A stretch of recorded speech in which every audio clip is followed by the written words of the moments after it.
This is 1637th session of Islamic History Research Council India, IHRC.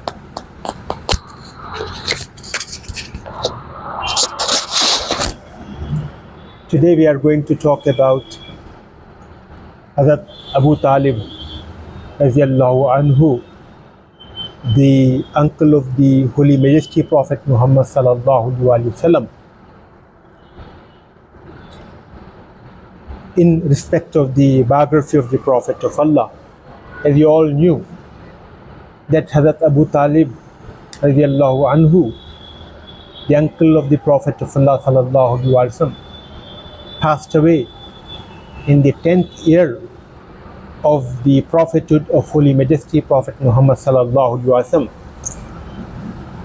It is said, dear servants of the Prophet of Allah, that Holy Majesty Prophet Muhammad Sallallahu Alaihi Wasallam was so grievous, was so sorrowful on the departure of his beloved uncle, that he called that year of sorrow and grief. For after a couple of months, there are different traditions in this regard. Some say there were 28 days between the demise of Hazrat Abu Talib and the departure of Holy Majesty Prophet Muhammad Sallallahu Alaihi Wasallam, wife, the mother of all Muslims, Hazrat Ummul Mu'mineen Sayyidah Khadijah al-Kubra Salamullah Alaiha. The Prophet of Allah had such a heavy heart at that time that nobody could describe that. Right after the passing away of his uncle Hazrat Abu Talib, when the infidels and the pagans of Makkah increased their atrocities, the Prophet of Allah once said, "Oh my beloved uncle, oh my uncle, since you're not there, these people are treating me in this way." Hazrat Abu Talib possessed such a personality that even his enemies, the enemies of his tribe, in reality would respect him. Not that he had any kind of enemies. Rather, his enmity with the people began with the Prophet of Allah Sallallahu Alaihi Wasallam's invitation to all the people of Arabia and Makkah towards the fold of Islam. And while the Prophet of Allah was propagating Islam, the protection was being provided by Hazrat Abu Talib from all means which were available to his disposal. He was protecting the Prophet of Allah day and night. And that's why when Hazrat Abu Talib passed away, Holy Majesty Prophet Muhammad Sallallahu Alaihi Wasallam confined himself to his house. Because it was just not Hazrat Abu Talib. After a few days, Hazrat Khadijah al-Kubra, the mother of all Muslims, the woman who everybody in reality owes something, but because of her only, you see Islam in this particular form today. She was the one who first embraced Islam. And as my spiritual highness used to say, I would repeat that she was the first one who testified in the oneness of the Lord and the prophethood of Holy Majesty Prophet Muhammad Sallallahu Alaihi Wasallam. And our testifying, our declaration of the faith in reality is seconding, is supporting her testifying of the Lord and his beloved Holy Majesty Prophet Muhammad Sallallahu Alaihi Wasallam. That was the position of Hazrat Khadijah Salamullah Alaiha Radiallahu Anha. So these two personalities, departure in reality had made the Prophet of Allah Sallallahu Alaihi Wasallam very sorrowful. Dear servants of the Prophet of Allah, inshallah we'll talk about Hazrat Khadijah in the coming lectures. Today I would like to focus on the life of Hazrat Abu Talib. Hazrat Abu Talib was born in 535 according to the common era, or what you say, the AD. It is said that he was born 35 years before the Milad, the birth of Holy Majesty Prophet Muhammad sallallahu alaihi wasallam. If you take the Miladun Nabi to have taken place in 570 common era, then 35 years before that. For there are traditions and it depends upon how you calculated that. Some say he was born in 569, some say 570, some say 571.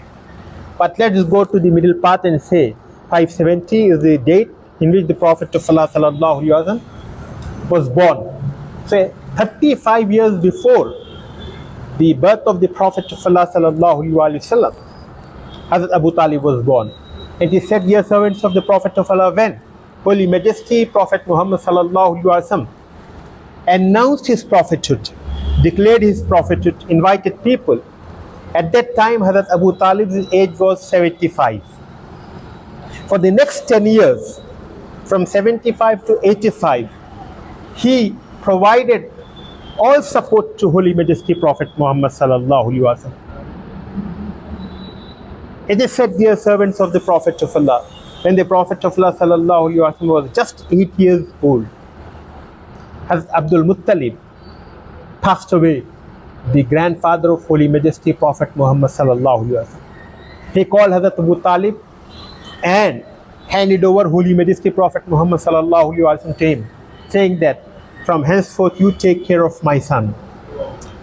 For Hazrat Abu Talib happened to be the brother of Hazrat Abdullah. They were from the same mother, Hazrat Fatima bint Amr. Dear servants of the Prophet of Allah, that when you look at the life of Hazrat Ali, you will find that his grandmother name was Fatima, his mother's name was Fatima, his spouse, the daughter of Holy Majesty Prophet Muhammad sallallahu alaihi wasallam, Bibi Fatima, her name was also Fatima.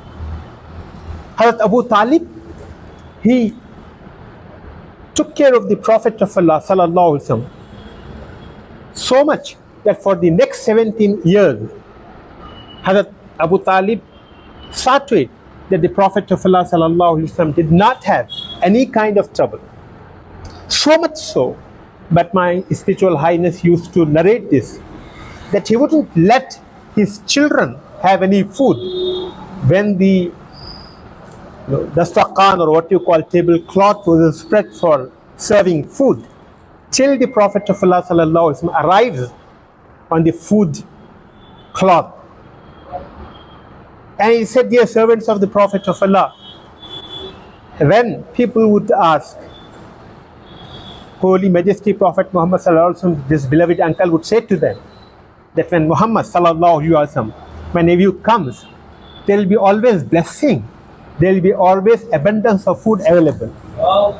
That's why there is one particular point which is of paramount importance. Some beloved, some Arif of the Lord made a very clear point. He said that the entire world is assuming that Hazrat Abu Talib is taking care of Holy Majesty Prophet Muhammad sallallahu alaihi wasallam, but that particular food and the spread of the food suggests that it was Holy Majesty Prophet Muhammad sallallahu alaihi wasallam was taking care of Hazrat Abu Talib. This is a rhetorical point, but there is no doubt about that, that whatever Hazrat Abu Talib did, in reality, it was an outcome of the love of Holy Majesty Prophet Muhammad sallallahu alaihi wasallam, and he used to have blessings as long as the Prophet of Allah sallallahu alaihi wasallam was with him. Dear servants of the Prophet of Allah, Hazrat Abu Talib had assumed chieftaincy of Makkah, of all the people of Quraysh, after his father's departure, his father's seeming departure from this world. And most of the people respected him as their chief. They would consult him, they had great respect for him. He used to do business in two fields. Some say that he used to do the business of perfume and wheat. There are different traditions that suggested that Hazrat Abu Talib in reality had lots of debt. The reason behind that was the responsibilities that he had on him, responsibilities of feeding the people who come to perform Hajj, providing water for the people who come to perform Hajj. Siqaya and Rifada, these were the responsibilities of Hazrat Abdul Muttalib, Banu Hashim, and it was transferred to Hazrat Abu Talib, and he used to take care of that. Inshallah, we'll talk about his life in the coming lectures as well, coming weeks as well. Imam Zain al-Abidin had the most pious character in the Islamic history. Naturally, he was the fourth Imam, and the kind of life that he lived suggested that he not only protected the family members of the Prophet of Allah and the line of the Prophet of Allah sallallahu alaihi wasallam through him, but also he had to protect the relics of Islam. He also had to protect those symbols and signs which are the beacon of guidance. For example, when it came to protection of the traditions of the Prophet of Allah, traditions of Mawla Kainat, tradition of Mawla Hassan, Mawla Hussain, in the form of word or action, they were all protected by Imam Zain al-Abidin.